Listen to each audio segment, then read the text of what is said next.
जैसे तोहके चाहली परवती, कोनो पगली के हमरो पा फेर दाना मती, कि जैसे तोहके चाहली परवती। क्योंकि सावन का महीना चल रहा है और अधिकतर लोग अब कितने दिन के लोग कांवर लेके जाते हैं भैया? 1 महीना ना, इस बार तो 2 महीने का सावन है, तो बेचारे 2 महीना दूर रहेंगे, है ना? 2 महीना बेचारे लड़ाई झगड़ा से दूर एकदम है। कि भर सावन सुनो तुम नजर नहीं आना, तेरा बाबू हो चुका है महादेव का दीवाना। तो कितने लोग आज यहाँ दीवाने हैं, मस्ताने हैं। मैंने एक गाना अभी गाया था हाल फिलहाल में, और ये जरूरी नहीं कि प्यार मोहब्बत सिर्फ कपल में ही हो, कुछ प्यार वो ऊपर वाले से भी होता है। कि प्यार झूठा था जताया ही क्यों, ऐसे जाना था तो आया ही क्यों, प्यार झूठा था जताया ही क्यों, ऐसे जाना था तो आया ही क्यों, सितम कर तू जरा और सितम कर दिया, आजा बेवजह सा ये रिश्ता खत्म कर दिया। ओ बेदर्दिया यार बेदर्दिया, ओ बेदर्दिया यार बेदर्दिया, ओ बेदर्दिया यार बेदर्दिया, ओ बेदर्दिया यार बेदर्दिया। अब आओ चलते हैं अपनी दुनिया में, झूमेंगे नाचेंगे और इनको भी थोड़ा सा नचाना है, क्योंकि देखना है कितने लोग डांस करते हैं। अपने मन की भड़ास कभी कभी निकालना चाहिए, क्योंकि वे सही बात है ना। कि भोले बाबा से दिल जो लगाया है, ये मैं जानूं या वो जाने, ये मैं जानूं या वो जाने, ये मैं जानूं या वो जाने, ये मैं जानूं या वो जाने, ये मैं जानूं या वो जाने। कि भोले बाबा से मेरे बाबा से, भोले बाबा से दिल जो लगाया है, ये मैं जानूं या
आशीर्वाद मिला है मुझे सोनू पांडे जी की तरफ से।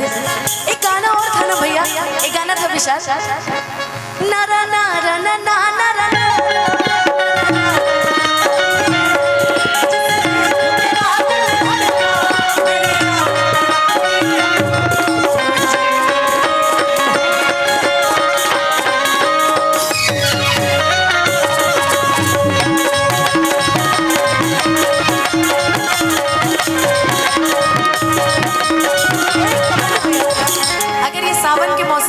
गलती से मैं पसंद आ गई तो बेचारा यही चीज गाएगा, कोई जन्नत की वो हूर नहीं, वो गोरखपुर की एक लड़की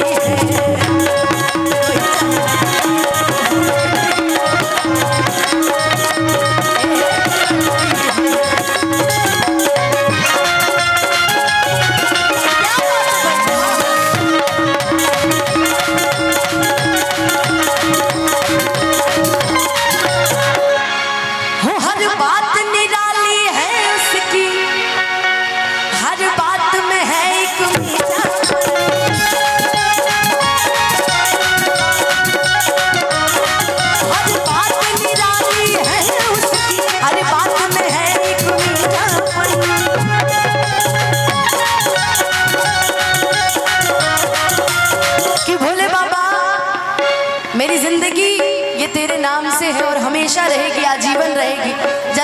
सिर्फ सावन में ही बोल बम के भक्त उभर के आते नहीं, वो आजीवन रहते हैं। वो जहाँ भोलेनाथ को देख लेते वहाँ चरण शीश झुकाते हैं ना जी, कि खाली सावने में बस।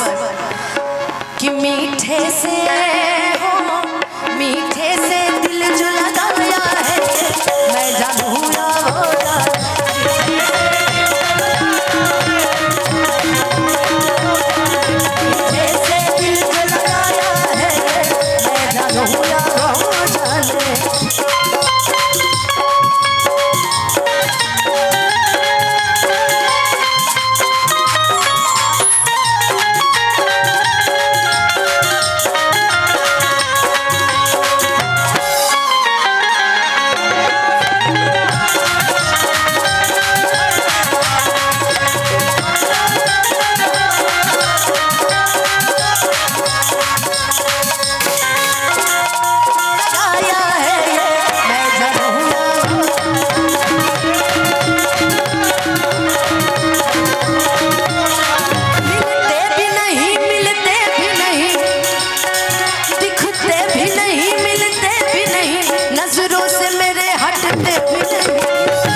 मेवा नहीं मिसरी मलाई,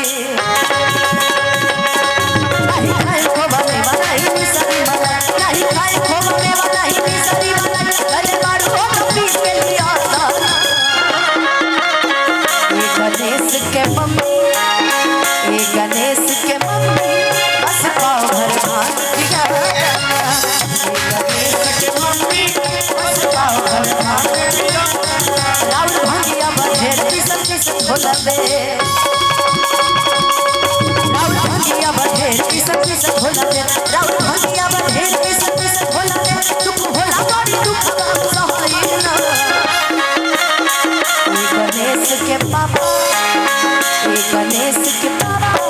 हमसे भांग पिसाया, गणेश के पापा हमसे भांग पिसाया।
चाहे होई न राज, अब भंगिया पी सब न सुनली रहुआ नया, अजनी करी आँख लाल करी हमरा पखाया, अब भंग छोड़ी न तो न समय न सही ना।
गणेश